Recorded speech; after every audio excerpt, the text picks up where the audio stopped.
You won't believe the adrenaline-packed tales in Rifleman Harris, an electrifying memoir by Benjamin Harris, a fearless rifleman in the British Army during the high-stakes Napoleonic Wars. This book catapults you into Harris's jaw-dropping adventures and dangerous exploits as a soldier in the elite 95th Rifles. He is still on the battlefield at Vimiero in the Peninsular War. Let's begin. It was just at the close of the Battle of Vimiero. The dreadful turmoil and noise of the engagement had hardly subsided, and I began to look into the faces of the men close around me, to see who had escaped the dangers of the hour. 4 or 5 days back I had done the same thing at Roleza. One feels, indeed, a sort of curiosity to know, after such a scene, who is remaining alive amongst the companions endeared by good conduct, or disliked from bad character, during the hardships of the campaign. I saw that the ranks of the riflemen looked very thin. It seemed to me one half had gone down.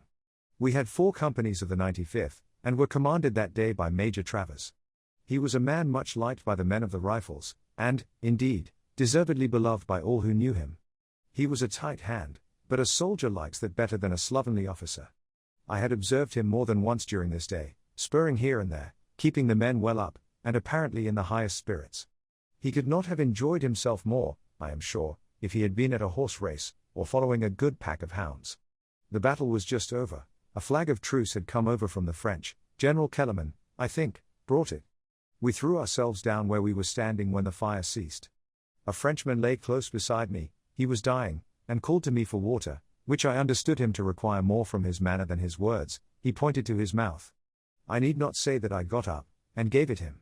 Whilst I did so, down galloped the Major in front, just in the same good spirits he had been all day, plunging along, avoiding, with some little difficulty, the dead and dying, which were strewed about. He was never a very good-looking man, being hard-featured and thin, a hatchet-faced man, as we used to say. But he was a regular good un, a real English soldier, and that's better than if he had been the handsomest ladies' man in the army.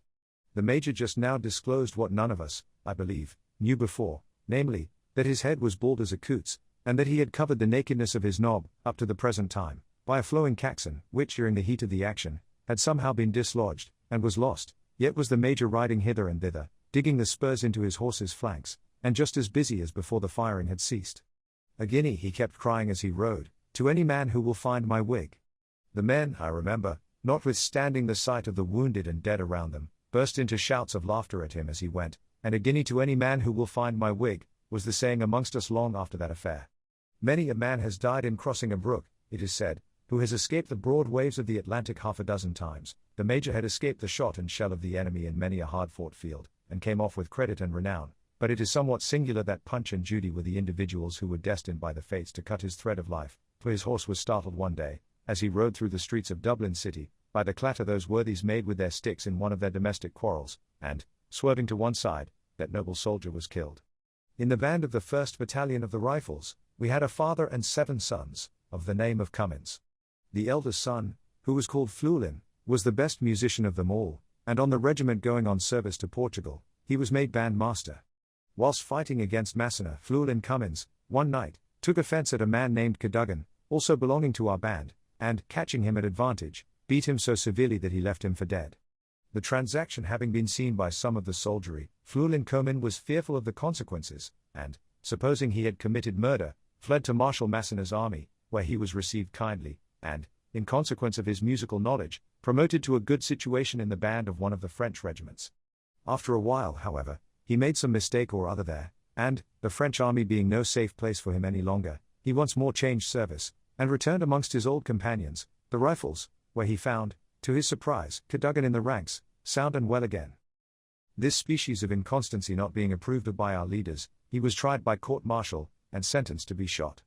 2 or 3 other men, who had also committed heavy crimes, were under orders at the same time, I recollect, to undergo the same punishment.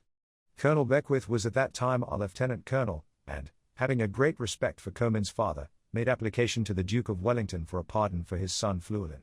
Accordingly, when he was brought forth amongst the other criminals, it was notified to him that, taking into consideration the interest made by his lieutenant colonel, he should be forgiven, but the Duke, I understand, desired it to be expressly stated to him, that if he ever detected him in that country again, in the garb of a soldier in the British service, nothing should save him from punishment. Comyn, therefore, left Spain, without the good wish of a single man in our corps, for he was pretty well known to be altogether a bad subject. Meanwhile, The news had reached his friends in England that he had been shot, and his wife, having quickly found a substitute, was married again, when he thought proper, somewhat tardily, to seek his home. At first the meeting was rather a stormy one, and the neighbors thought that murder would ensue, for Comyn found himself provided, not only with a locum tenens, but also with a little baby, neither of whom he could possibly have any great liking for. However, matters were eventually amicably arranged, and Llewellyn Comyn, having made out his claim, and satisfied the second husband that he had never had a musket ball in his body, broke up the establishment, and took his wife off to Hythe, in Kent, where he again enlisted in the 3rd Battalion of the Rifles, and joined them at Shoreham Cliff. In the 3rd Battalion he once more displayed his art, and, from his excellence as a musician, was made master of the band. Not satisfied with his good fortune, he again misconducted himself, and was once more reduced to the ranks. After a while he succeeded in getting exchanged to the 85th Regiment, where he likewise managed to insinuate himself into the good graces of the commanding officer, and by his musical talents, also, once more, into the situation of master of the band. Here he might even yet have retrieved himself, and lived happily, but he began to cut fresh capers, and his ill disposition and drunken conduct was so apparent the moment he got into an easy way of life, that it was found impossible to keep him in the situation, and he was again reduced, and eventually entirely dismissed, as too bad for anything. One of his brothers had, meanwhile, obtained the situation he held in the 1st Battalion of the Rifles, and was greatly respected for his good conduct.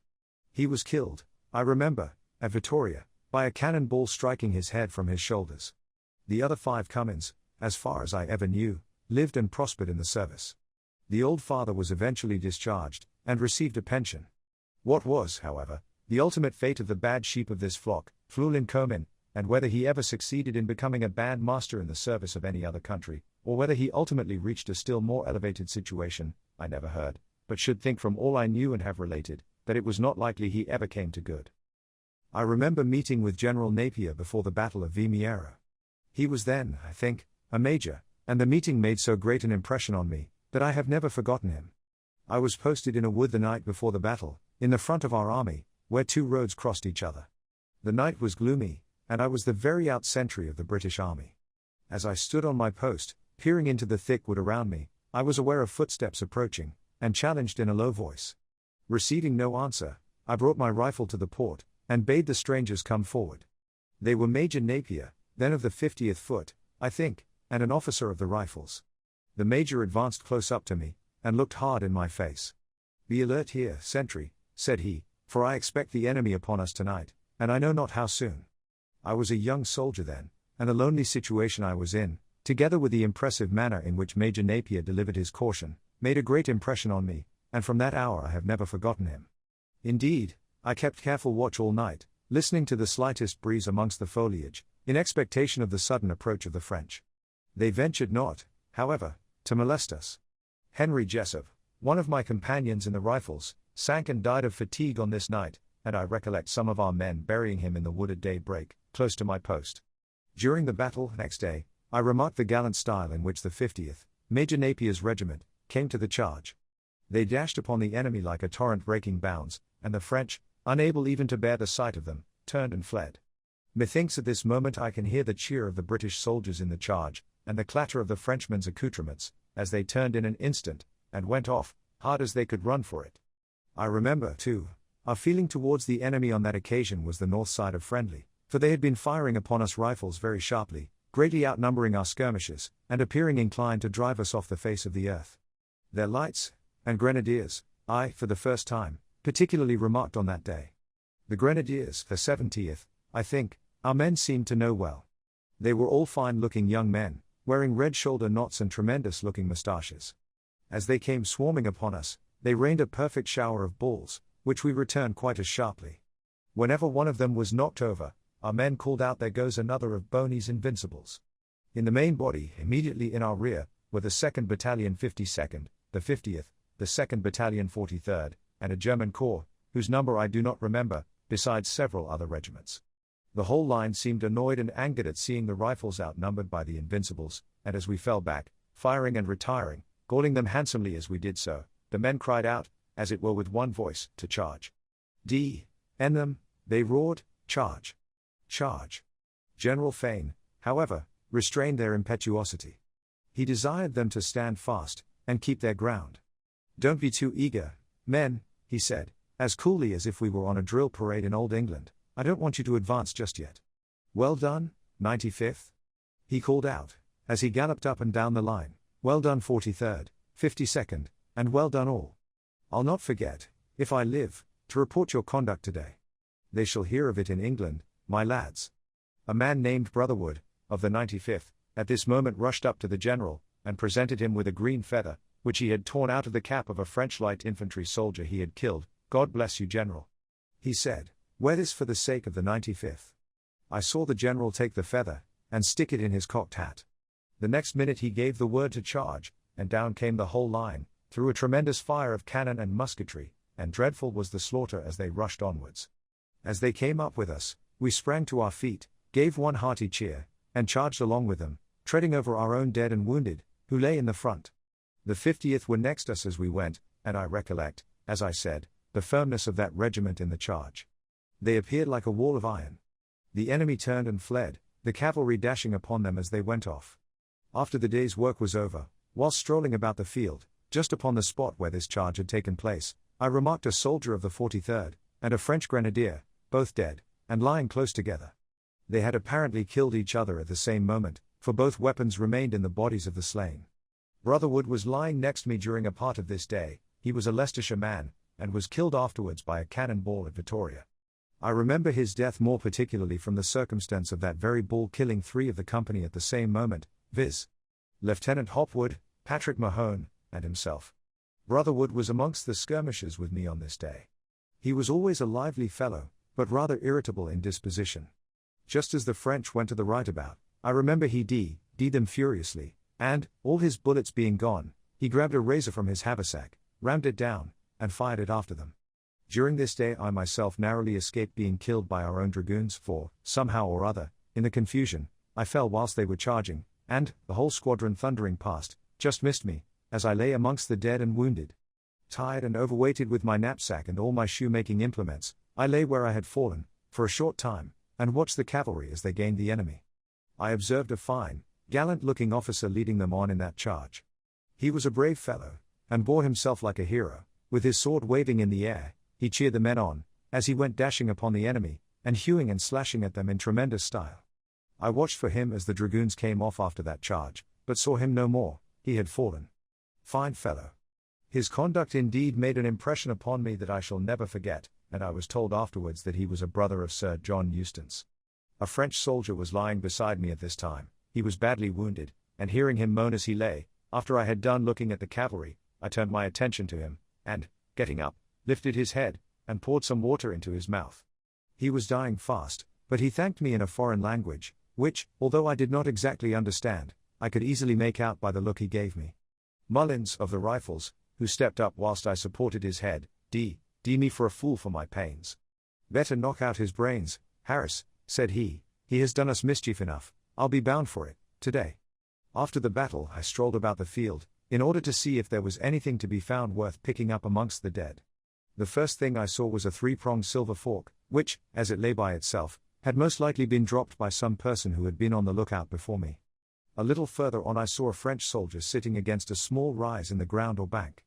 He was wounded in the throat, and appeared very faint, the bosom of his coat being saturated with the blood which had flowed down. By his side lay his cap, and close to that was a bundle containing a quantity of gold and silver crosses, which I concluded he had plundered from some convent or church. He looked the picture of a sacrilegious thief, dying hopelessly, and overtaken by divine wrath. I kicked over his cap, which was also full of plunder, but I declined taking anything from him. I felt fearful of incurring the wrath of heaven for the like offense, so I left him, and passed on. A little further off lay an officer of the 50th Regiment. I knew him by sight, and recognized him as he lay. He was quite dead, and lying on his back. He had been plundered, and his clothes were torn open. 3 bullet holes were close together in the pit of his stomach. Beside him lay an empty pocketbook, and his epaulette had been pulled from his shoulder. I had moved on but a few paces, when I recollected that perhaps the officer's shoes might serve me, my own being considerably the worse for wear, so I returned again, went back, pulled one of his shoes off, and knelt down on one knee to try it on. It was not much better than my own, however. I determined on the exchange, and proceeded to take off its fellow. As I did so I was startled by the sharp report of a firelock, and, at the same moment, a bullet whistled close by my head. Instantly starting up, I turned, and looked in the direction whence the shot had come. There was no person near me in this part of the field. The dead and the dying lay thickly all around, but nothing else could I see. I looked to the priming of my rifle, and again turned to the dead officer of the 50th. It was evident that some plundering scoundrel had taken a shot at me, and the fact of his doing so proclaimed him one of the enemy. To distinguish him amongst the bodies strewn about was impossible. Perhaps he might himself be one of the wounded. Hardly had I effected the exchange, put on the dead officer's shoes, and resumed my rifle, when another shot took place, and a second ball whistled past me.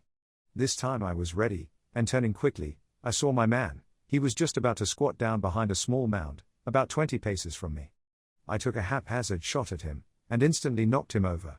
I immediately ran up to him. He had fallen on his face, and I heaved him over on his back, bestrode his body, and drew my sword bayonet. There was, however, no occasion for the precaution, as he was even then in the agonies of death. It was a relief to me to find I had not been mistaken.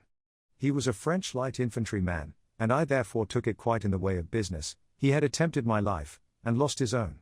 It was the fortune of war, so, stooping down, with my sword I cut the green string that sustained his calabash, and took a hearty pull to quench my thirst. This concludes the 5th part of the story. Thank you very much for listening. What do you think of Harris' story? Please subscribe for more episodes and leave a comment.